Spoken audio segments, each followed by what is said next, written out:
So we're going to get started, and this morning I'm going to talk about probability and introduction to Bayes networks, which is another topic of interest for artificial intelligence, and it's kind of an interesting topic, so you might enjoy this lecture. I'm not going to review everything there is about probability in statistics, but I'm going to introduce the concepts to you and how it works with networking and how it's applied towards artificial intelligence. So probability. When people think about statistics, that's probably the easiest and the most applicable concept, the ability to create probabilities or, expectations, I don't know, like projections, maybe is a better word for it, on what something is going to be or how something is going to act. So the world is a very uncertain place, and sometimes it takes, basically at a certain point, you're going to have to basically figure out if there's no facts around. You have to make up your own facts. And the way you make up your own facts in some cases is to come up with a probability. So we're going to assume that we can see the world and it's really there. But the world has predictable outcomes as well. And so artificial intelligence people try to expect or try to create visions of reality or visions of truth without actually knowing them. So we have some limitations that we encounter when we start looking at problem solutions. And so it makes sense to apply some probabilities to the solutions of problems so that we can better generate more reasonable answers when we don't have facts, we don't have information. So here in a search algorithm that we've explored so far in some other examples, think of Wampus world, think of the vacuum cleaner world, think of agent solutions, where you got from A to B or A to C, and you have different choices that you can go in different directions. So we're going to assume that there's a deterministic relationship between the moves and the successors. So if we move A up, A is going to be equal to B. When we move A down, as an example, we're going to go to C. That's good when we know the information, but when we don't know the information and we're not quite sure which one is the correct move, then it makes more sense to apply a statistical theory to it so that we can generate better outcomes. And so our limitations that we've encountered, if we take this example, for instance, we have like a 50% chance we're going to go to B, or 50% chance maybe that we're going to go to C. Lots of problems aren't really this way. We might have 3 or 4 different options. One option might be better for some odd reason or for some unknown reason. And if there's an unknown reason, we can apply uncertainty to it. And if we apply uncertainty to it, we can basically look in the area of probability. And then we can, essentially have better conclusions. So now we have an A to B or an A to C that's based on what we see here. So there's a 30% chance we're going to go to A, and a 30% we're going to go to B, and a 40% chance we might go to C. And so we can put percentages or basic probabilities on certain nodes, and then we can actually, see which path is the more likely successful path. So lots of times we don't know exactly where we're going to go in the search, but we can take a look and do some calculations. So basically this particular area has, in artificial intelligence, has to do with taking and creating better search paths using probability so that we can essentially have a better likelihood of finding the proper solution. So how to cope with a particular problem, we have to integrate or incorporate probability into our graphs and to help us reason and make good decisions sometimes. So it might require a review of some probability basics, which is what we're looking at right now. So we have a Boolean random variable that we can put into the scene. And it's a variable, and that is a variable that can be true or false. So we know about Booleans, so we basically make a true or a false. And then we can actually kind of determine paths by going all the true routes. And if something is wrong, we don't take that route. So A, in particular case, might be the president is liberal. B, you woke up tomorrow with a headache. Or A, you have the flu. Or A, you woke up with a headache. So basically you're saying something is true or false, which is how we would, yesterday when we were looking at expert systems, we were only really concerned with with the Boolean trues or false.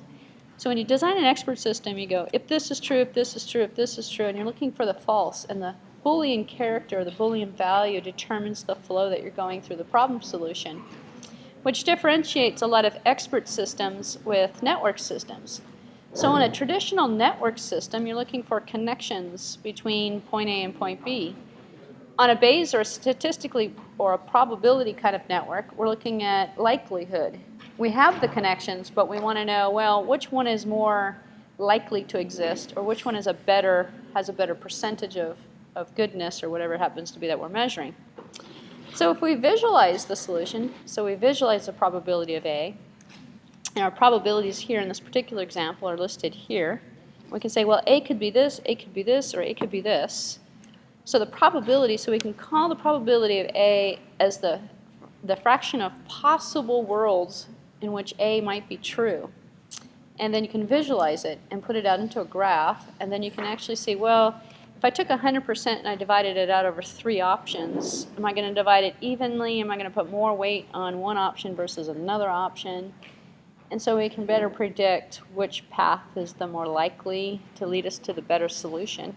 So an example here, the world in which A is false, and then we have the world in which A is true. So we cross the world in which A is true over the world where it's false. So this is what's referred to as the event space of the possible worlds that might exist, because there's always a possibility that A is going to be true.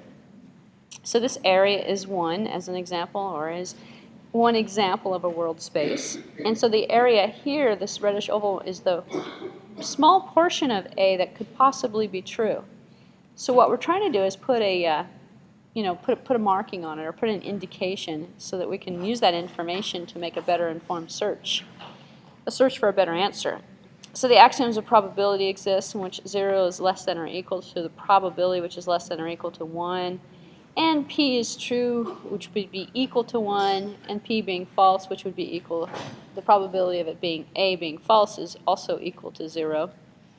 So we have a scale between 0 and 1, and we apply something on the scale to say that, well, the probability of that being true is going to be 0.5, which is kind of 50-50 actually on a probability. So probability of A or B can be considered, or A and B. And if we do A or B, or A and B, then we can direct paths so that we can pick the highest probability with an informed search, or with an informed world representation. So we can visualize each one of these axioms in turn, and if we visualize them, they sort of look like this. So visualizing the axiom where 0 is less than or equal to the probability of A, which is less than or equal to 1. So it's going to be between 0 and 1 somewhere, where a full true is going to be a 0, a full true is going to be a 1, or a full false is going to be a 0. We can take a look at this and we can say, well, here is the probability right here. So we can actually graph this out if we wanted to, and visually see where does this fall in on the axis, so that the area of A can't get any smaller than 0. And the 0 area would mean that no world could ever have an A being true. So that's probably not going to be a highly likely, kind of event, unless A was not correct and A was false. So here we have the opposite. This is the smallest possibility. Then we also have the opposite here, where it's 1. So the area can't get any bigger than 1, and so 1 fills up the area. And so then the area of 1 means everything is true. This is kind of this one here would be the false representation, where we see a scatter, or we see one small little point.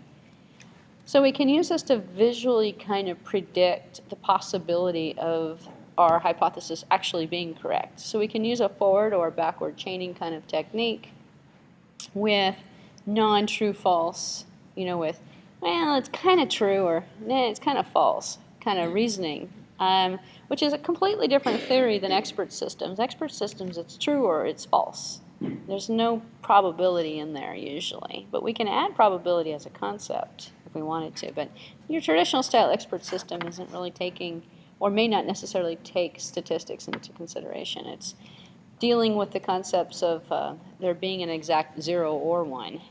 So if we take a look at it and we mix it, so we've seen the both extremes, and if we mix it a little bit, we have where probability of A or B is equal to probability of A plus probability of B minus probability of A and B, so it's the exact opposite. And so we can kind of see where they intersect, where they all overlap. And then we go, well, if all of these things have something to do with the solution, then if it's this one or this one, we can make better groupings.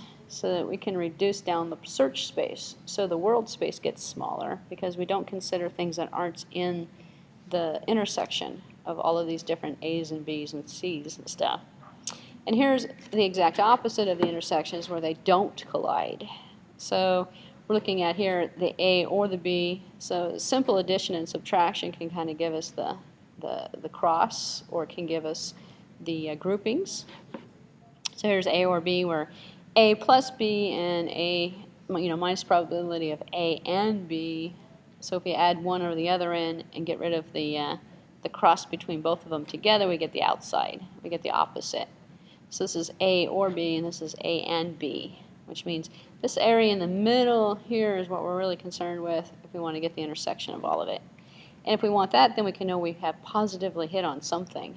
It's going to be one of these three, or one of these two is going to be the solution. So the theorems of the axiom here can also be written out mathematically, or actually it's kind of statistically, if we can, and through proofs actually. So we can say if the probability of this is true and the probability of that is false, then if this or that is true, cross it so that this and this minus this or that, or this and this minus this and that, is going to give us what essentially we're looking for. So from here we can prove P but not A, so the probability of it not being A. If the probability of it not being A is higher than the probability of it not being B, then we know it's not A. Then we can basically reduce the problem space even further. Or, it's roughly equivalent, probability is roughly equivalent to A, which is going to be equal to 1 minus probability of A. It's going to give us our opposite. So we have conditional probability. So we can say A given B, B given A in terms of conditions. So the fraction of the world in which B is true and also have A true, so B and A. So H might be you have a headache, and F might be coming down with a flu. So most people who have a headache could be, there's a cross between those people who have both conditions of H and F. So you can say that the probability of the headache is 1 over 10, and the probability of coming down with the flu is 1 over 40. And if you have both, it's 50-50 actually at this point, it's 1/2. So the headaches are rare, and the flu is even rarer. So, but if you're coming down with the flu, there's a 50-50 chance you're going to have a headache, according to this reasoning. If the entire world existed of only people with headaches and flus, and we crossed it like this, we could say that if you have a headache, you might actually have the flu, but we don't know for sure. It's 50-50 given the probabilities.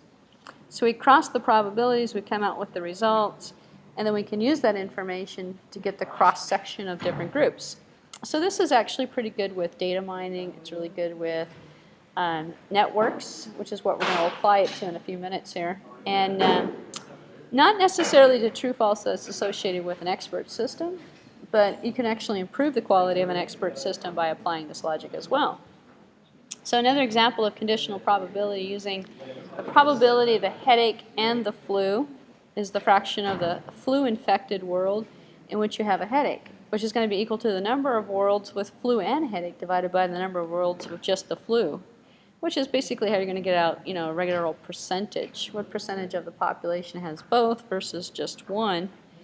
Which would equal the area of the headache and the flu region divided by the region, or the area of the flu region, which is going to be this particular case in what you're looking at in a particular diagram.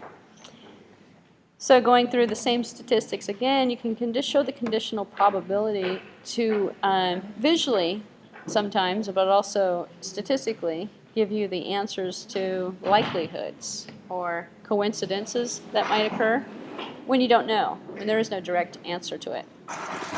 So the definitions of conditional probability here can be written out as well, and you can also apply a chain rule to it.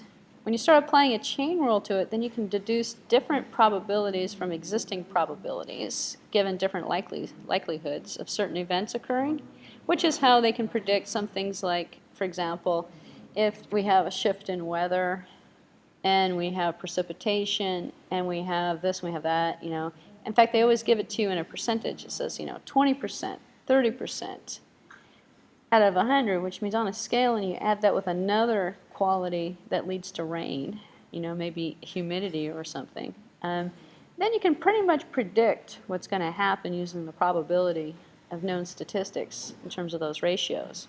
Also, when they say, oh, this is earthquake weather, well, how do you know it's earthquake weather? Well, they give the probability of the weather shift along with the probability of the timing of the year, along with the what percentage of earthquakes have happened in this month versus that month, given when was the last recent earthquake. All this information can be put in there, and they can say, well, there's a 50-50 chance, or there's a 20% chance, and then you can use that probability to determine if it's under 50, probably the answer is no. And if it's over 50, then probably the answer is yes. So when you look at weather reports and you see that there's a 40% precipitation or 50%, it's going to rain. You see a 20% or a 30%, probably not going to rain. But they're telling you that there's a chance that it might rain. But we don't really know exactly. And most likely it's not going to rain, but we have to tell you it's partly cloudy. So how those pictures change between partly cloudy and really cloudy and raining is with a probability calculation that's being performed with precipitation as one of the main components, but there's also other factors that play a part. So reasoning with conditional probability is how it applies towards artificial intelligence. And what we have here is H has a headache, and F is coming down with the flu. And one day you wake up with a headache and you think, man, I think, what's going to happen, right? So 50% of the flu cases are associated with people with headaches. And if you have a headache, you have a 50-50 chance you're coming down with the flu. Is that really good reasoning? No, because you're only considering the flu. What if you have eye ache or eye strain or something of that nature, which is not headache related or not flu related, but it's headache related? So you're only looking at part of the picture, which then also poses another challenge. Can you guys wait with the attendance until after the break? Because it's too distracting. After the break, after the lecture, you can do the attendance. If you came in late, don't rush over to the TA for attendance. We'll do it when I break. Okay, so what we just did more formally is actually part of the Bayes rule. So more formally, we can actually put it together and use this in terms of the theory that this guy came up with. So Bayes Thomas, he wrote an essay towards solving a problem with the doctrine of chances, and it's all about chance theory. And this is back in the 1763s, and he's one of the people who contributed a lot to the body of statistics, is where most of the probability theory, the mean, the error, all that stuff sort of came out of predecessor theory related to conditional probabilities. So using Bayes' rule, we can also apply it to gambling. And I went through this the other day, but it was probably during the first interactive session where we looked at the role of dice. And the concept of chance versus concept of probability. And if you take the statistical chances and the probabilities that are associated with certain combinations of the dice roll, there are well, you can actually just go online and find the documentation, but you can actually calculate yourself the likelihood of a 7 being rolled over a 1 versus a 12 versus a 4 versus a 5. And you can see that the combinations come out statistically for certain numbers have a higher likelihood. So the concept of chance games and game theory play a role in this in terms of the game of craps, the game of 21. All of these sort of chance games really aren't associated with chance at some point. In fact, the chance actually gets worse when they start introducing different environments.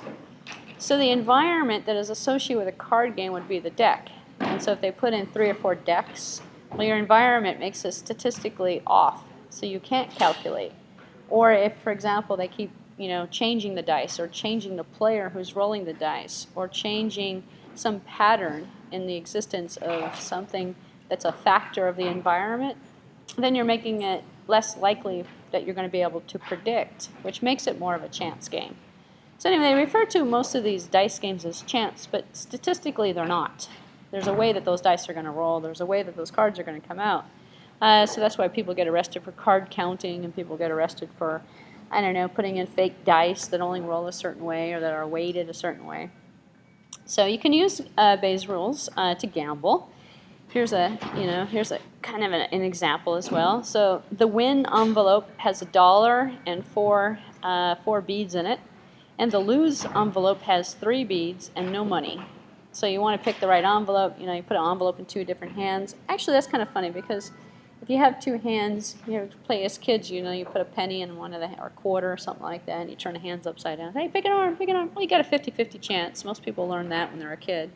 Because 50% of the times you're going to win it, 50% you're not going to win it. So it's kind of along the same kind of concept. You're going to pick one of these 2.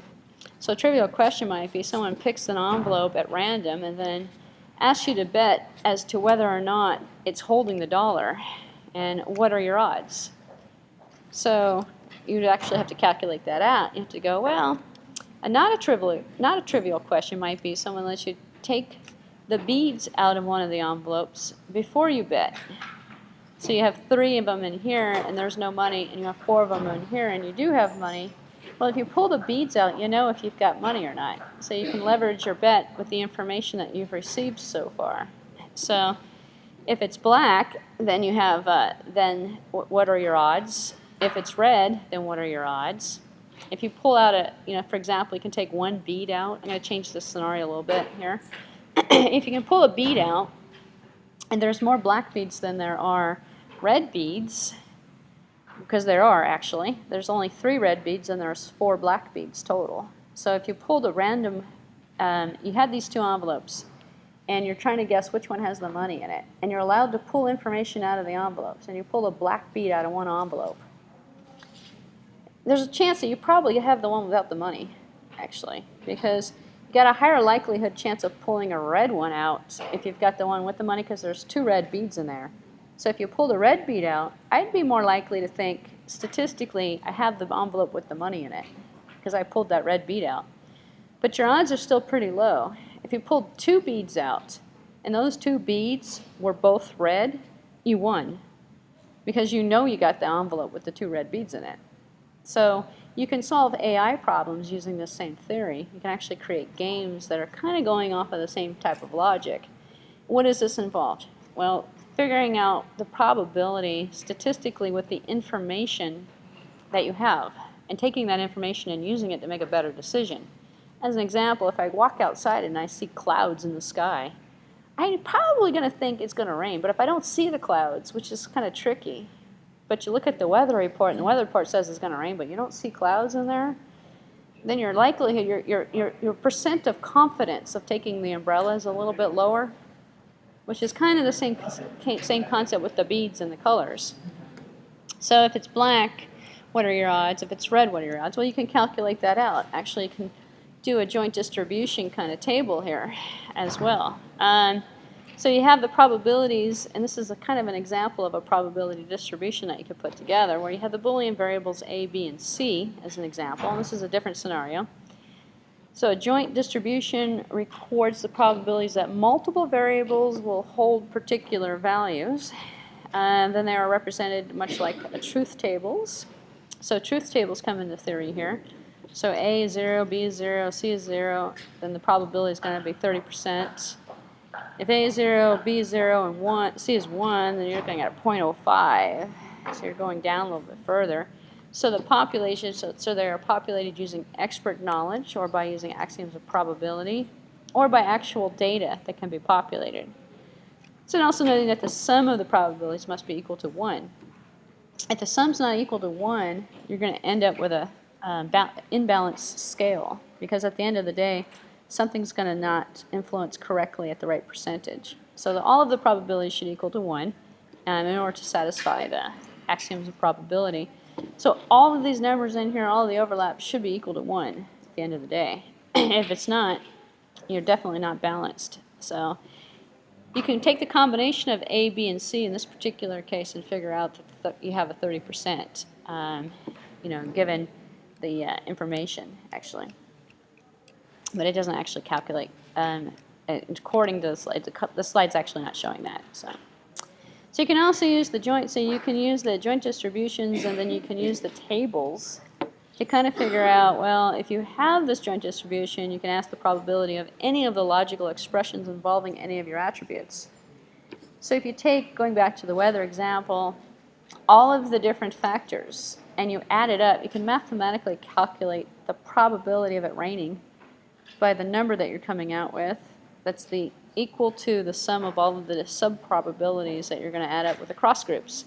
So you're going to essentially get this kind of cross between precipitation, between cloud coverage, between weather patterns, between the month of the year. Did it rain yesterday? Did it rain tomorrow? And if you get the cross-section of all of this stuff and it's above a certain percentage, then you know there's going to be a 50% chance of rain. So most likely, if you're going to see it that high, it's going to rain. So note that these probabilities are part of the UCI adult census. So they come from a some known statistical analysis that's been done on census material. So what people actually do is take census data. So you're an AI professional and you're trying to come out with, where should I put the next Starbucks or something? So you're going to statistically take, for example, the cost of living in a particular area. Maybe you're going to take also the average income in a particular area. And you're going to take maybe ethnic groups. You're going to take something, age or something, and go, well, you know, in the city of San Jose, the population is this. There's certain people over this age. They're all single owner homes or something. And all this information, you're going to put it in there. And then you're going to say, San Jose is 40%, but Palo Alto is 90%. Oh, I need to go to Palo Alto. So you look for the highest probability statistic that you're going to have success given all the factors that you're putting into it. Which is how people make decisions actually with expert systems as well and some of the higher end decision making. So here's using the joint as well. You're looking for poor males in this particular information and looking at male and female incomes at certain areas. We have the rich, the poor kind of divided out in terms of their ratios. It doesn't really matter what the data is showing. But we can see that we've got, for a male to be poor, given this population, it's going to be about 47% likelihood, given the statistics that we're actually evaluating in here. So this is hours worked with wealth by gender. The theory is the more hours you work, the more hours you work, the wealth goes up, essentially. And then using the joint distribution as well, you can see that the probability of it being poor is 0.76. The probability of the being male is 0.46. So it's a higher percentage here if it's going to be poor. And then you can do the inference. So the inference with the joint would basically take the ratio and say, well, if you're male and you work so many hours, then the probability is going to be male and poor. You're about 61% in your 61% group, which is how they do for medical diagnostics for certain conditions. So I'm going back to the medical triage kind of example I was giving you yesterday. You walk in, you have a high temperature, you have high blood pressure, you've got a pain in your stomach, and you ate at Mr. Chow's. That might come back, the system might actually come back and say, well, you know what, there's probably a highly likelihood, if you weren't using an expert system and you were designing a neural or a weighted system or a Bayes network to do this with, you plug in all the calculations and you let the graph kind of go down, because we're looking at a network now instead of if and thens. So you take all these probabilities and all these things that you have, probabilities that are associated with things that you have. So you got if A, we got A to B to C, but it's not really an if because we don't know.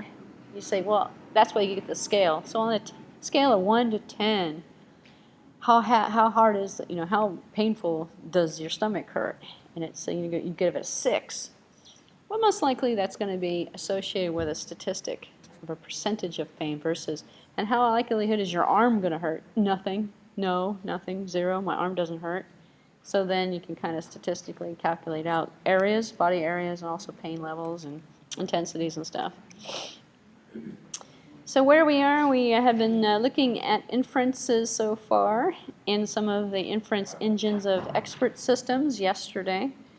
So let's say, for example, we've got a sore neck, and how likely am I to have the flu if I have a sore neck? Well, actually, there is a likelihood. So the polls for, let's say, for liberal presidents ahead of by 5 points, how likely is he or she to win the election? Well, it's only 5 points. which is kind of interesting because people were predicting, and they were wrong. They were bad predictions during the last election, actually. They were going, oh, he's ahead by so, and then an hour later, oh, sorry, wrong. It's the opposite, you know. And it kind of just changes over a few minutes because, oh, they see the trend, and then all of a sudden they look at that and go, oh, no, that guy's not going to win. So-and-so won. But you know the guy doesn't actually win for another couple weeks because it's not over yet. They haven't counted all the votes yet, but they can statistically calculate it and say, he won, she won. It's kind of like you in a class. You know, you can probably figure out by the stuff you're turning in and stuff like that, the probability of you getting a good grade in the class is probably going to be based upon the work you're doing. So you can kind of figure that out and know ahead of time before you even get a grade, what the grade's supposed to be. And that's when people go, wait a minute, that's the wrong grade. So a person is reading an email about guitars. How likely is that person going to buy a guitar pick? Probably pretty likely. So web companies obviously use this information, and they call it data mining, actually, because what they're doing is they're looking at the information. And they're letting the information tell them what to sell to this person instead of doing the opposite. Instead of saying, let me find all the people I can possibly sell a guitar pick to. And then guitar picks, like maybe a penny, doesn't really have a high cost to it. It's a really low selling item. So you're not going to spend too much time with this problem in the real world.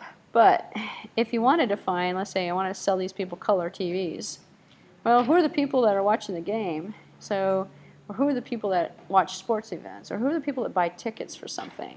And then you can go, well, these people are going to want TVs. Or these people, you know, who are the students? So these people are going to want computers.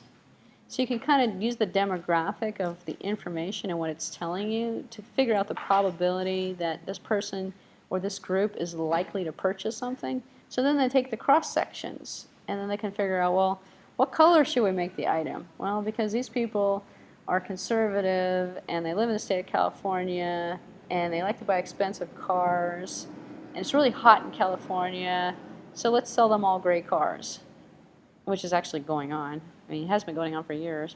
The most popular color of a car in California is the color gray because these people are conservative.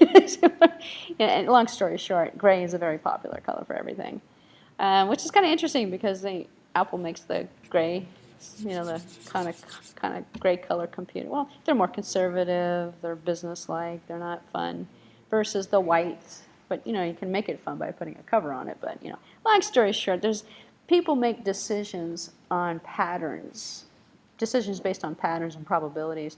So you can you know, you're trying to put a product out, and it's an iPad, I mean, it's an iPod or something, and what do people want? Well, you kind of look statistically, and you can figure out the probability of the product actually selling well, given all of the different factors that might go into it.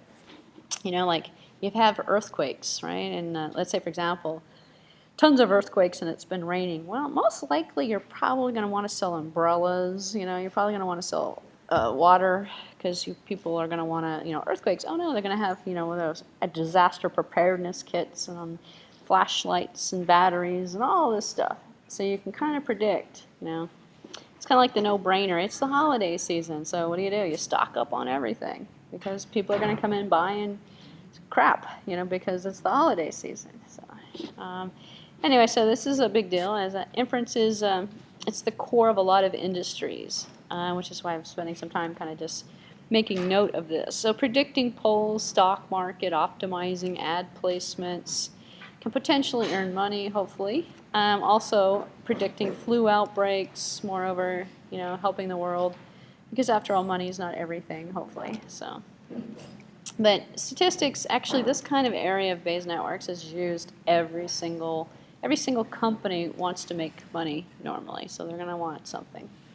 They're going to use some theory. So we have some independence as well. So census data is represented as vectors of variables and occurrences of values that are seen for certain probability things, and it's unrelated and it's independent data. So what people are doing now with data mining is actually taking independent data that was collected for something. It's there, like maybe it's out on the internet, and then it's determining whether you should hire this person, or it's determining whether you should fire this person, or it's determining how much should this person make because of this data that exists. So it's making decisions, which is kind of like a lot of people are kind of afraid because Don't put something out on the internet that you don't want to be used against you, or you want to be used in the wrong context. Because once you stick data out there, there's no dependence between your Facebook stuff, your pictures and stuff, and another app that goes by and data mines the pictures and figures out statistically how many people have visited this place and who are these people that are visiting this place. And we need to sell them something, or we need to market towards them a certain way because they like to go to this place because look, there's a logo in the back of that picture that shows something. Then you statistically got categorized as being a patron of some place or something. You like to go to Chow's Chinese restaurant, so because you got a picture. All your pictures show Chow's logo in the background or something, or you're standing on a street, or you're standing in a park. Oh, you must like parks. So the demographic is actually created by all sorts of mining pictures, mining data, mining information, text, random text that gets put in there. It's all taken independent of its original use, but it's used statistically, especially with a lot of data mining applications, to figure out what can we sell you, what can we market towards you, and who knows what we'll do with it in the future. So we have census data that's collected by the government, actually, that's freely available that you can purchase. So companies go and they purchase and they get access to census data. So we know all about you anyway. We know everything you've done. You can go to County Records Department and get a much of other data about you. So it's not a coincidence that you receive junk mail about things that you do. As an example, if you're a college student, you'll get more junk mails about student loans. You'll get more junk mail about computer purchases and office supplies and all sorts of stuff because they're using that demographic against you or for you, if you think of it positively. So we say that the variables like gender, hours of work, hours worked per week are independent if and only if the probability of the hours worked by gender is equal to the hours worked, and also the probability of gender, as an example, and hours worked is equal to probability of the gender. So we can say if we have an equivalence and we can add it up, and it's going to be equal to a whole, or a 1, or 100, we can say that the sum of the parts, so we can break the parts out and then we can mix the parts around. And if we mix the parts around, then we can get some interesting conclusions out of this, and we can figure out who works more hours, male or female. Who buys more coffee, male or female? And then we can figure out, well, who are we going to sell to? And then who's our target market? And more generally, we can assume that A and B are Boolean random variables. Then A and B are independent if and only if there's a relationship, the probability of A or B, and then we know that they're independent if we have the or in there, so we have the probability of A or the probability of B. In terms of their independence. So A and B are independent if it's noted as, and this is just the notation. Don't worry about the notation and don't worry about the documentation or the marking. It's the theory I'm giving you today. You don't have to put this on any midterm or any final exam or anything of that nature. And you're probably already familiar with most of the statistical notation if you've taken a class in statistics. This is classical statistics as it applies towards artificial intelligence. We also have conditional independence, and so we have a graphic picture here showing us the conditional independence where these pictures are representing the probabilities of the event that A, B, and C, which are the areas shaded in red, blue, and yellow, respectively, with respect to the total area. So in both examples, A and B are conditionally independent given C, because of the way that it's distributed in terms of its OR. But A and B are not conditionally dependent given the likelihood of C or the average of C in terms of the occurrences. So we can kind of see the independence actually by looking at the color combinations, and C is the yellow respectively, and so we can see if C's in there, C is kind of independent, but if we define C, then we can get the ratios of A and B that are part of it. So the value of independence can actually be represented as well. So we complete independence reduces from representation to joint and inferences, and it actually leads to some sort of calculation that we can make for efficiency. So what we want to do is sort of take in consideration how to make, because we're looking at the concept of networking, and we're looking at the concept of building trees, how do we make it efficient by looking at only probabilities that make sense in terms of the likelihood.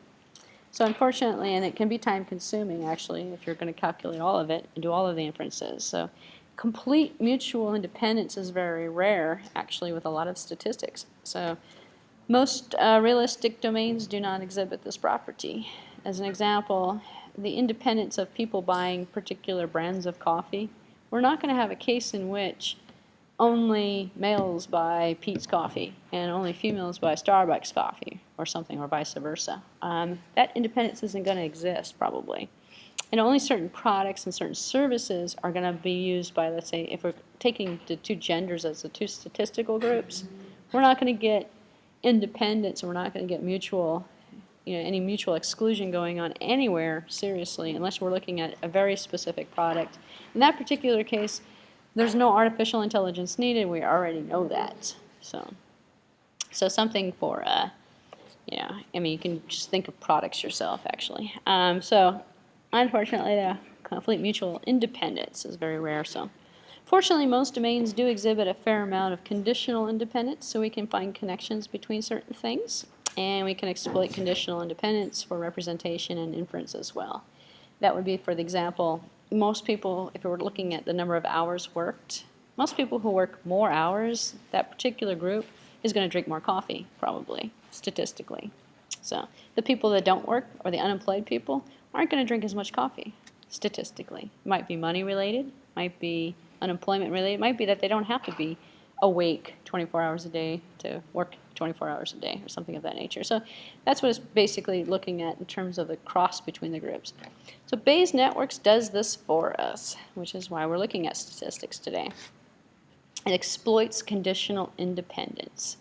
So if one condition is relying on another condition, we can find out if it's independent, we can find out if there's a dependence on the relationship, and we can connect the dots to see that, for example, what's the average age of, we can take the average age of people who buy coffee, and we can take the average income of those people. We can take how many hours they're working, and we can take, how many hours of sleep do they get. And we can figure out how much to price the coffee at, as an example, which is what the networking solution is actually used for. So an artificial intelligence solution that statistically based rather than, or probability based, rather than using other theories of connections. So let's see the conditional independence. What is a bias considering the story here? If Craig woke up too early, so E is false, and Craig probably needs coffee, which is C. If Craig needs coffee, he's likely angry, because people who wake up early who need coffee and don't get their coffee, they're not usually in good shape. And if he's angry, then he has an increased chance of bursting a brain vessel. If he's seriously, which is B for brain vessel. If he hurts his brain vessel, he's likely to be in the hospital, H. So you have to say, well then, if he wakes up, what is the likelihood? If Craig wakes up too early in the morning, what's the likelihood he's going to be in the hospital? Well, you have to find all the different connections between all the different paths between E and H to kind of figure out, well, it is possible. If I wake up too early, I might be in the hospital if I burst a brain vessel, if I don't get my coffee and I get too angry. So E is Craig woke up too early, A is angry. So one leads to another, which leads to another. So we don't necessarily have to wake up early to be angry, however. So if a student bothers Barbara and Barbara has a headache and Barbara drinks too much coffee or something, what's the likelihood of her being in the hospital? You can kind of figure out. In fact, people do this, and then it's actually what you do when you figure out, well, I want to buy a car. If I buy this car here, it's going to be a nice status symbol or something, but I'm not going to have enough money to buy food, or I'm not going to, so you kind of weigh this. And then this is going to lead to this, and this is going to lead to this. And then eventually the bank's going to repossess my car. So then you go, okay, don't buy that car because you don't like the outcome that could possibly happen.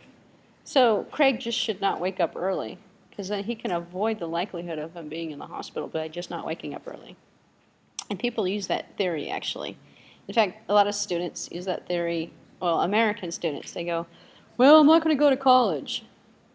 And you go, oh, that's a dumb decision. Why did you say it? If I go to college, I'm going to have student loans. And if I have student loans, then it's going to take me too long to pay off the student loan. So the amount of extra income I'm going to make is not going to, I'm just going to break even on that. And then if I go to college, I'm not going to get married until I get out of college. And then if I wait that long, my kids are going to be young when I'm old, and I'm not going to be able to play with my kids. So I'm not going to college because I'm going to throw my arm out too early in life, and I'm not going to be able to play baseball with my kid later or something.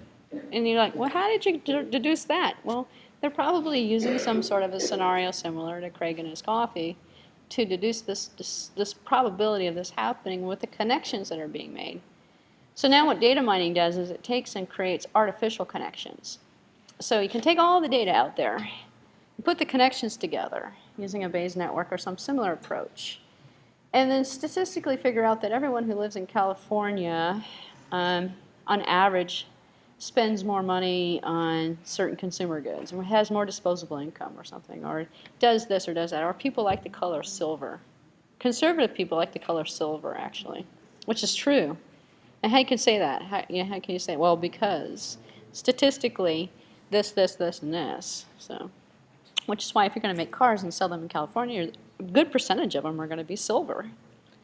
You know what people don't like in California is colors. They don't buy colored cars, which is kind of interesting because recently we have more colored cars in California because colored cars are less serious and people in California don't want to be as serious anymore.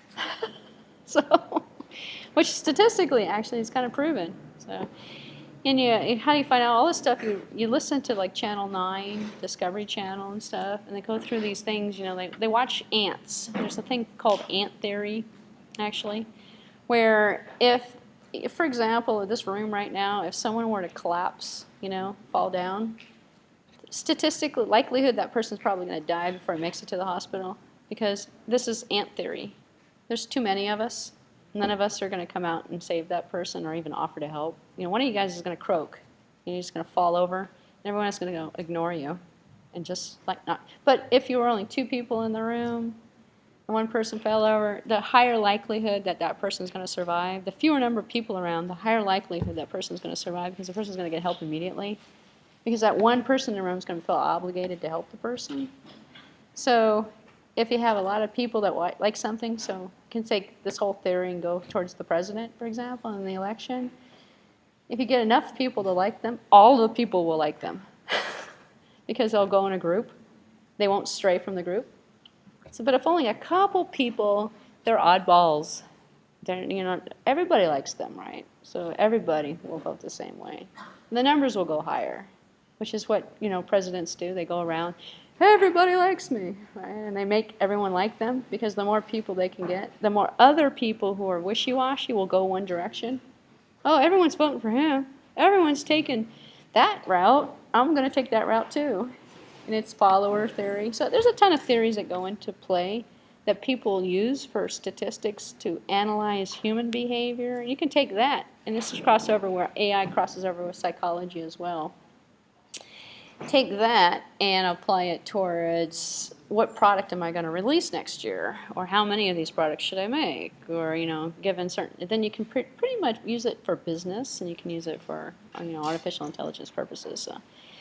So conditional independence, to continue with our story here, if we know that E, C, and A and B are assessments of the probability of Craig going into the hospital, and we know if anything changed, that might change the assessment. So as an example, if any of these are seen to be true, he would increases the likelihood of going into the hospital and decreases not likelihood, so the opposite of him going in. So this means that H is not independent. So if H is affected by all these other events, it's dependent. It's not independent in terms of the likelihood. So it means it's not independent. And if we knew that B would be in good shape if evaluated in the hospital, then we would know that the values of E, C, and A, they're not associated. So we would not necessarily know the values. So it might influence a factor that on H that is mediated by B. So we not necessarily know because he came into the hospital and that he was evaluated in good shape. We might not know that he had a headache, or we might not know that he woke up early, or that he didn't get his coffee on time and he got angry. So which is kind of interesting as well. So Craig doesn't get sent to the hospital because he's angry. He gets sent to the hospital because he had an aneurysm. So the conditional kind of theory of the connection is independent, or could be seen as independent. So H is independent of E, C, and A given B. So we can say which one, we can see and look at the dependencies between the connections and predict outcomes. We can work it backwards, going back to the concept of forward and backward chaining. From the hospital, we're not going to deduce that he actually woke up early. We're just going to know that maybe he was angry. But we're probably not going to know that either. At the hospital, we're going to know that he had an aneurysm. Well, he had an aneurysm because he broke a blood vessel because he got angry. But we don't know that. We don't care about that. But if there's a correlation there, then that's when the doctor would say, have you been angry? You know? And then the person would answer the question. So you can use this theory with expert systems to generate responses to train the system. And then you keep the response in there, and then you pull through the database all the people that have been angry in this particular case. And then you can do this, well, a good percentage of these people that are angry have brain aneurysms. Oh, it's just like what they're trying to do with cancer. You know, a good percentage of people that drink diet sodas end up with cancer. So there must be a connection, right? And then they recently found out there is no connection. So, or a group of people find out, you know, there is. Another group says there's not. And so it depends on which data you're using in terms of the interdependence and the dependencies. So in a similar particular case here, we can rule out, or we can give probabilities of each one of the events independently. So B is independent of E and C given A, and A is independent of E given C, which means that the probabilities are not associated. So the subset of the relation might hold, subset might not hold. So also, you know, keeping this in mind by the chain rule for an instantiation of H from E, giving it back, we can kind of statistically proportion it, and then we can create our independence assumptions from this and our dependence assumptions. And then we can specify the full joint of specifying the 5 local conditional distributions and put it all together to basically build a network out of this, so we can connect the dots and figure out if something is true or false, or something is going to happen or not happen. So here's an example quantification. It's referred to as quantification because we're quantifying our results to say that Craig had an aneurysm because of the coffee, or Craig had an aneurysm because he was angry. So we're simplifying the joints that we require for only 9 parameters here. So we're taking and we're simplifying out all of the different combinations of all of the different events that have occurred, and we're inferring in a linear kind of fashion in the numbers of the variables instead of exponentially.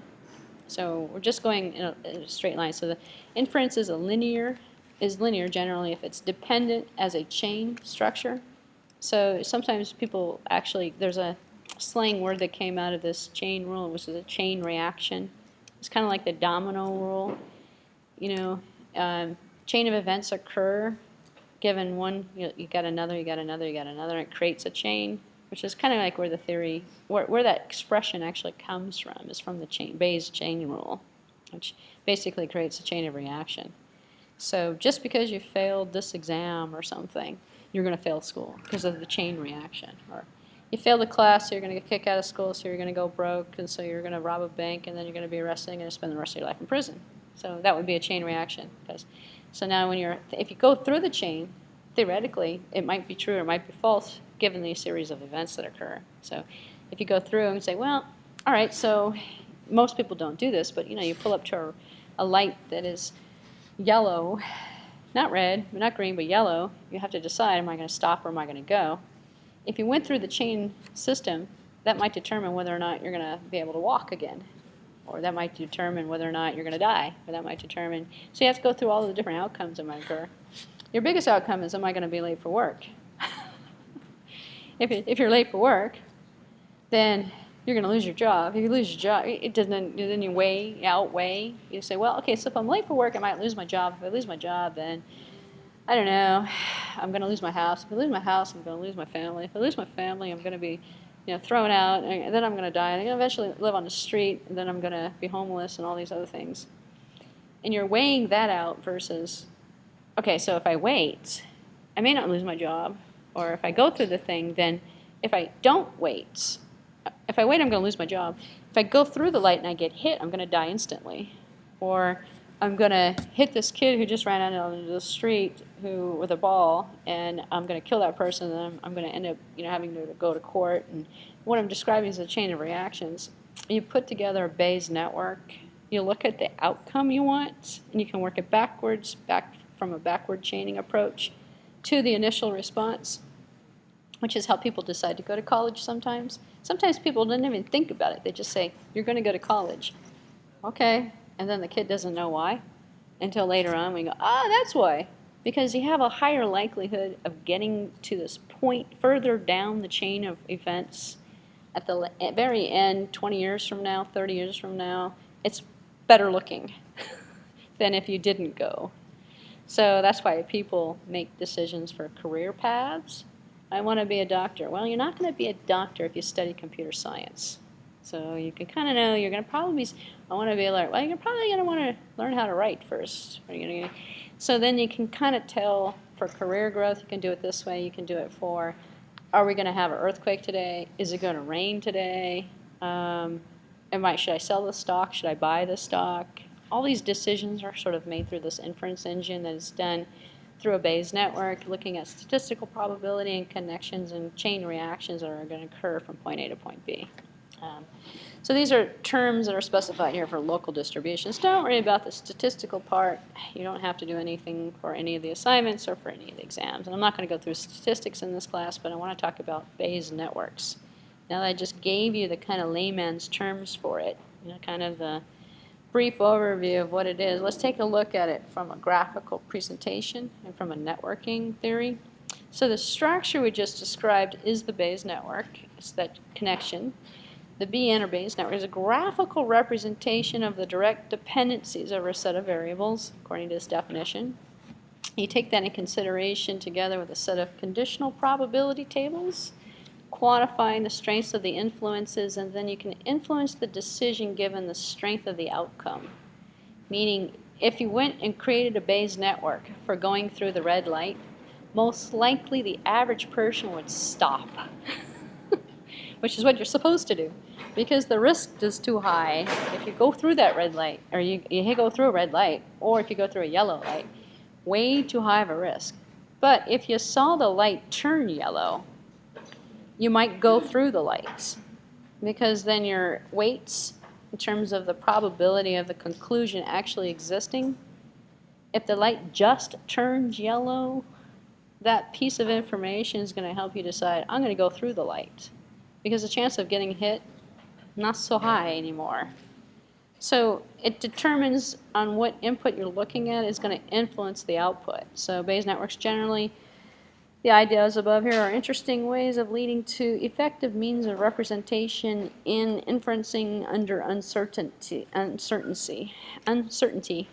So we would not use this. So let's go back a couple of minutes here. Yesterday I talked about expert systems. That's used in certain situations. We know that this is what we want to do. We want to bag groceries. Going back to that grocery bagging example, we have 3 bags and we want to put the stuff in the bags. We're certain that we're going to put the stuff in the bags. There's no doubt there. And we just want to know how we're going to do it. So the expert system tells us how, because we're not an expert.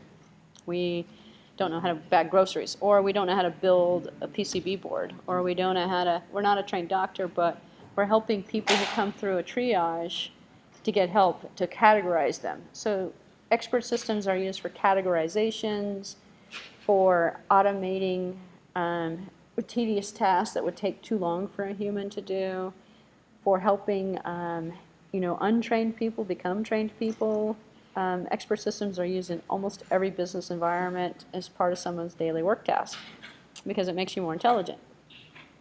Bayes networks are used for uncertainty. I have no idea what major I should study. I don't know if I should go through that red light or not. I don't know if I should buy this stock or sell this stock. So Bayes networks gives us almost clear answers to extremely uncertain, unconstrained environments. So we can kind of figure out, well, okay. So here's another example. So let's do a Bayes network example with different, with different instructors. So example of different instructors. So M is Marianne. She leads a tutorial, and S is it is sunny outside. And L is the tutorial leader arrives late. So if it's sunny outside and she arrives late, so assume that all the tutorial leaders may arrive late in bad weather. Some leaders may also are likely to be late. Some are also more likely to be late than others. So you can begin to write down all of the known knowledge that we are happy about. So we can kind of put this all into terms. And the lateness is not independent of the weather, and it is not independent of the lecturer. So some lecturers, what we're doing is tracking the data. Saying, well, some lecturers show up late, some lecturers show up on time normally. When it's bad weather, all lecturers could possibly be showing up late. So we don't know if it's dependent on a particular lecturer or if it's an independent factor. So we already know that there's a joint between S and M. S meaning that it's sunny out, and M meaning that this is the instructor that we're talking about, Marianne here. So we can write that down, and then we can particularly come out with true-false cases. So Marianne leads the tutorial. It's basically continuing with the example. Because the conditional independence, we have 6 values for the joint instead of 7, because we have conditional independence. So again, the conditional independence leads to computational savings because we only consider the conditions. If something is not it's not conditionally dependent, not conditionally independent, we don't necessarily have to deal with it. So we can weed out the sample size, shorten it down, look at the dependencies, look at the conditions and the independencies, and figure out what it is that we want. So we can possibly predict, and what this is getting to is, the conclusion that we can possibly come to where the teacher's going to be late or the teacher's going to be on time. So actually you can do this yourself reasonably because you already have an instinct or you have a feeling. If someone is notoriously late, they're going to be late because you already have that kind of feeling. If it's raining outside and when it's raining outside, everybody's late, you have that conditional dependence going on. If it's sunny outside, that's independent. It's sunny outside, so that's a conditional independence. It's independent of whether or not Marianne's going to be late because, well, we don't know, and she's always on time, or she's always late. But this particular case, she's always late. So the question can be expressed in terms of the only need of the above expressions for X, Y, and Z for all of the true and false that make sense for the scenario. And we take all the true and false, we calculate out their percentages using a probability, and then we add it up to 1 and make sure it equals to 1. So we have 100% of the instances or the scenarios taken into consideration, which is what we've been looking at so far. We can take that and graphically display it in a Bayes network to come out with more information. So here's the notation for it. We read the absence of the arrows. So between S and M, it means that it would not help in the prediction of M if we knew the value of S. So basically what we want to know is what arrows are going to be conditional. So we can read the arrows into L to mean that from into L, but not from or into S or L or M. If we want to know the value of L here, it may help if we know whether or not we're coming from M or S. So we can keep track of which route we took through the network with what percentage. So we added to a graph kind of structure. This is actually sort of the graph kind of structure that we're looking at. This might actually help you with the midterm if you're looking at that graph assignment. It's sort of the connections that are being made between the different steps of the search. So now we suppose that we have these 3 events occurs. So we're looking at the same thing, but we have the tutorial leader arrives late, and the tutorial leader is Marianne, and the tutorial leader's concerns reasoning with Bayes network. So we know that this particular person has a higher chance of being late than Marianne, and this particular here has a higher, I'm not going to say the name, Adil something or other, has a higher chance of giving lectures about reasoning with Bayes networks, and this particular person is she's late, but we don't know if she's giving this lecture on Bayes network, but this other person is giving the lecture on Bayes network. What kind of independence exists in our graph? A ton of independence. We have conditional independence again. So once we know who the lecturer is, then we have the dependency. then whether or not they arrive late doesn't affect whether or not the lecture concerns reasoning of the Bay network. So let me put this in another term and another example. We have a guy who's teaching an SAP class back there. We have an artificial intelligence class over here. If I know who's teaching which class, then I can take that condition out of the equation, because I don't have to figure out who's going to arrive late. All I can do is look over there and go, the SAP guy is here. That means I'm the one arriving late, or vice versa, depending upon the condition that I'm familiar with already. So we take the known information and we follow the leads from the known conditions, and we solve the problem of the independent conditions by the dependencies. And then we can conclude if the particular instructor is late, which is only a two-step process here, because I know that teacher, I know this teacher, we know which classes are. One of us is here and one of us is not here, which is how we reason in terms of the connections. So as an example, I felt a hot stove, and this is conditional. This is actually, it's called conditional behavior, because it comes from conditional connections that we do when learning. You're a kid, you touch something, you see a stove, it's hot, you touch it, you burn your finger, and the condition says, ouch, that hurts. So you see another hot item, a candle, a fire, not a stove, but something totally unrelated. And you see, oh, that feels hot. Your conditional behavior and your conditioning has predisposed you to build the condition dependence between the feeling of warmth and the sight of the flame and, I don't know, the heat, whatever. Something is telling you not to touch it, hopefully. And if you've learned it correctly and you've got the synapses working, this is actually getting into the concept of neural networks. So neural networks are built in artificial intelligence or are different than Bayes networks. Bayes networks are based primarily on probability and likelihood of uncertainty. Neural networks are built with knowledge gained from connections between our neurons, which is how we think, how humans think. So we grow up and we actually have to do everything. We have to cut our finger, we have to burn ourselves, we have to fall on the floor, we have to run, because if you don't do it, you don't have the memory of it. If you don't have the memory of it, you can't do it. And you can't do other things because of that, which is how people get limited in terms of stunting of growth. If you put a child in a room and lock them in a room by themselves without any exposure to humans, they don't have social skills because they haven't learned social skills. If they've never touched anything hot, they're going to burn themselves because they don't know better. They don't know not to burn themselves because they don't know the opposite and they can't do the connection. So neural networks takes all this data that we know about the problem and it does the connections for us. So it makes the connection between, oh, it's hot. It looks like it's hot, feels like it's hot. It must be hot. Don't touch it. So you're not going to touch that. Instead, you're going to touch the cold item instead. And the synopsis of the neural network would lead to the cold route if the goal was not to get burned. So the probability condition does the same thing, but it does it in using probability. The Bayes network does it using probability versus connections between the data, which is the neural network, which is the next lecture actually.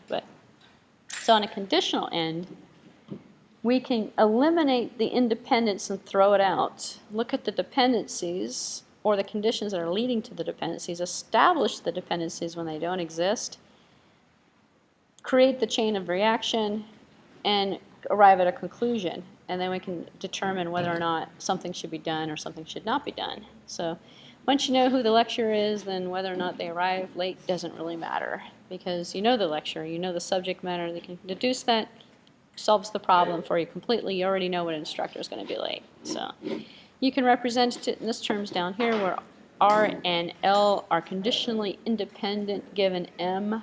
So given M, we know that we have a lecturer, which is also noted by the diagram here with the circles. So conditional independence here is basically, this is a bigger picture of what you saw on the previous slide here, looking at the teacher with the subject matter and the other teacher over there, and looking at, we can write down the probability of M. So we take and we write out graphically the probability of each one of them.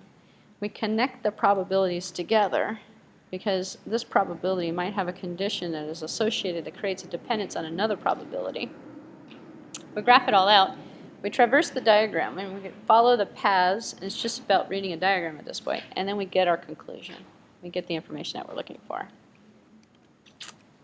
So I'm not going to bore you with all of the syntax for the diagram because you don't have to write one of these out.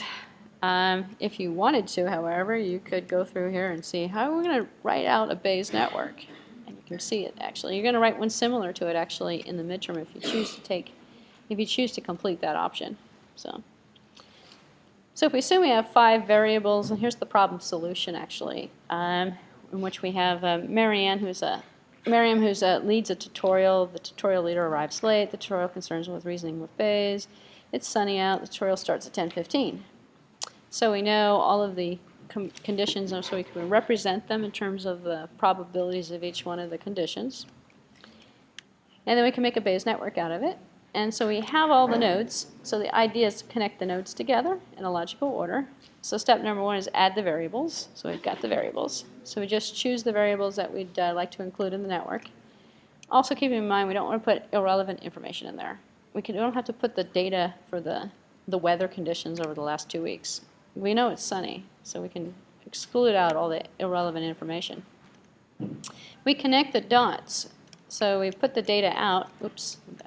Connect the dots in terms of the arrows for the conditions.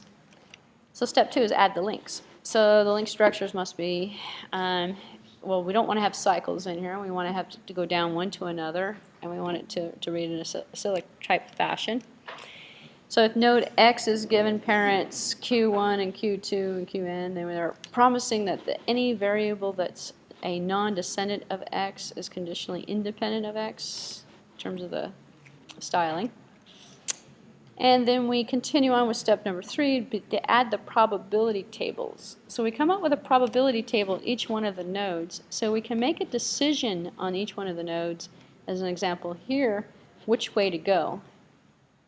So they're called weights actually. So we add probability tables that turn into weights. The weights are going to make the graph lean in a certain direction because we're going to look for the heavier weight. Heavier weight is the higher likelihood that the event's going to occur. So here we have the table X, in which we have parent values or possible combinations of the parent values that are shown, and we have this kind of junction in which they both come together, and we can basically look at the truth tables for each one of them. So 2 unconnected variables here may still be connected. So we have two unconnected ones. So not everything has a connection. So we look at the non-connected ones. Each node is conditionally independent on all of the non-descendants of the tree, given its parents. So you can deduce that any other condition independence related to the Bayes network might exist if you start looking at the other connections. So in terms of the formalization, it's a network. It's called a belief. So the Bayes network is actually referred to as a belief network. Because if you think about the concept, we're believing a certain event's going to occur. So if you go up to a red light, you're coming up to the yellow light and you believe it's not going to turn red. Or you believe the instructor who's late is going to be Marianne or something. So it's often referred to as a belief network, and it's an argument of directed graphs itself, represented by pairs of vertices. So you can represent it in a graph itself or just list out a table of the vertices and a table of the paths, and then you can actually use a computer program to essentially read it and evaluate it. So the probability distribution table itself, also called the conditional probability table, is what's used for each one of the nodes. And it indicates the probability of the variables and values depending upon the possible combinations of the parental values that are leading to it. So we have some key definitions that come out of it, and it's actually listed in the textbook. So one of the later chapters gets into Bayes networks, which is not required reading, but you might find it interesting if you want to apply it towards anything. So anyway, they're basically families of different Bayes networks as well, and there's different types. This is the generic form of the Bayes network, not everything there is about Bayes networks. This is just one example. So. The rest of this lecture, which I'm not going to go through actually, goes through, because this is a pretty long lecture actually, and it's pretty tedious. So it goes through the process, and if you have an interest, I'm showing this to you because you might want to look at it, in terms of understanding and how to actually build it. You have to choose relative variables, you have to choose relative conditions or non-conditional dependence or independence. You set out a plan of connecting them together. The key to the success of this is actually coming out with the correct truth tables. If your truth tables are incorrect, your answer is going to be incorrect because it's going to steer your weights in the wrong direction. So here we have this burglar alarm example that's in here. And as another example, showing you how to calculate the weights. And the reason why you want to kind of consider the design of this is because if you're using weights, you can evenly distribute the values to equal 100% of the problem environment. Or you can use different theories. This is just one approach to doing it. So a burglar here can set the alarm off. An earthquake can set the alarm off. The alarm can cause Mary to call. The alarm can cause John to call because there's two people, Mary and John, living at this house, and the alarm goes off. So you're going to figure out, well, what's the likelihood of there being a burglar? So actually most people would use another technique for this. Actually, you could use, and what's the likelihood that John's going to call versus Mary calling? So you have to consider, well, who's going to be awake, who's going to be asleep? What alarm went off? Was there an earthquake? If there was an earthquake, then probably not going to be a burglar. Was it a false alarm? So the number of table entries in here can be added up and can be used in terms of the factor of the weights. And you can also use that in terms of analysis as you're going through the network.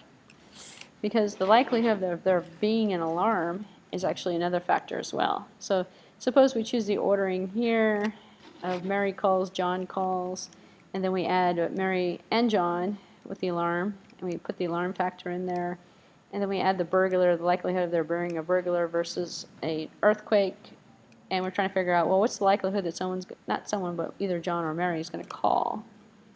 We can kind of figure out, depending upon whether it's an earthquake or whether it's a burglary, who's going to call. And we can kind of statistically figure this out. The network is less compact if we rearrange it. So here's another rearranging of the numbers. And what we're trying to do is kind of equate it from a particular weight perspective to come out with a certain value and associate that value with a probability of the event actually occurring. So you can read through this and see how you can mathematically, and actually not really math, it's more like graph drawing, put it out in terms of the problem constraints. So the rest of this lecture gets into confusing the differences between an independent and a dependent conditional relationship, the confusion that exists between the relationships, looking at a better design for reformatting it, and looking at in terms of the issues of the burglar network, pointing out all of the different scenarios and then adding factors in that might actually play effects. So here's a revisiting different ways of doing it. Looking at dependent separation, deseparation, where you're going to have the conditional independence between the variables in the network where there exists a deseparation, which is another component of the system. That if you were actually going to build a Bayes network, you probably want to consider this as well, because it's going to play a factor in the evidence and the data that's being put together. So what does it mean to be blocked in a particular case? So something that might be blocked, something might be missing, something might not be connected. So blocking diagrams, and then different diagram notation can actually be used as well. So I'm not going to go through deseparation, nor am I going to provide an example of it. I'm just going to essentially skip to the summary here because you guys want to know about Bayes networks, but you don't want to know about building them necessarily. But it's not a bad idea to be familiar with the concept because then it gives you an option to explore. The syntax for the network and the drawing of the tree is going to be dependent on the software that you're using, which is why I didn't go through all the syntax for it. In theory, if you were building a Bayes network by scratch, you'd have to be concerned with how am I going to position the nodes and what am I going to do. Most of you, if you're ever going to apply this, what you're going to do is pick up a program that works with Bayes networks. There's tons of shareware programs or open source programs out there where you plug in the information and it creates a Bayes network for you. And you have to give it the truth tables and the connections. And sometimes you actually can do this graphically where you drag lines between components and you make the connections. If you've ever configured a router, Cisco router, if you've ever configured network equipment, usually they have something very similar to a Bayes network, where this is dependent on this and that's dependent on that. You're making connections between the components, and you're basically turning on and off features to do intelligent routing, to do non-intelligent routing, to do fixed routing, assign this to assign that. And what you're doing is you're connecting a Bayes network similarity where actually some of this stuff does statistics for you. It says the probability of there being congestion is going to be too high. So this configuration is not optimal because you have all your traffic going this way. And you have 5 routers, but everything's going this way, you know, because of the way. And so the software actually is pretty intelligent these days. You can run analysis on there to tell you how fast you're going to get, and what kind of average speed is your user is going to have. Have you met capacity? Are you over capacity? What connections are the weakest points? How to better design it. Some of them actually do it for you. Just do auto config. You know, it comes through and it sets all the settings to optimize the network. And it is a network, a physical network, by the way, but it resembles sort of a Bayes sort of scenario, using probabilities and weights on each one of the nodes so that you can sort of predict problems and prevent them. So we now know what Bayes networks look like and how they determine which variables are in a conditional independence. He's also seen in this particular lecture how Bayes networks make inferences to determine the probability of a break-in, or that Mary's going to call, or John's going to call, or that Mary Ann's going to show up late, or because she's shown up late because it was raining and she got into an accident versus not getting into an accident. So. And we've also seen, however, that the Bayesian networks are more or less compact. They're small networks. They're not huge ones either. They make them faster for deriving conclusions. Bayes networks differ from other types of inference networks because they're not showing everything. They're only showing the conditions and the chain reaction. Outside of going back to the traveling salesperson problem we looked at earlier with a search tree, and we applied a genetic kind of sort of algorithm approach to it. With the search tree, it was huge, not an efficient solution. Bayes networks don't have that problem because it will never be huge. It's not showing everything in the possible environment. It's only showing the connections, the only possible ways that something could possibly be derived. So you basically reduce the search space down into something more manageable, and you make more intelligent decisions, which is why people take this route versus traditional computer science trees and building trees of, you know, different types associated with, you know, depth first and breadth first and all of the other different types of searching, which is kind of slow and inefficient. So Bayes network provides a more efficient foundation for this. And it means the inferences can still be time consuming. They may also be time consuming and space consuming. It doesn't necessarily mean because you're producing a Bayes network that you're actually going to have an efficient solution to the problem. So correlation may not exist. So that is everything you ever wanted to know about, well, maybe not everything. It's just a summary or an overview of the concept of Bayes networks as it applies towards artificial intelligence. I'm going to stop the video and talk about routine class stuff now.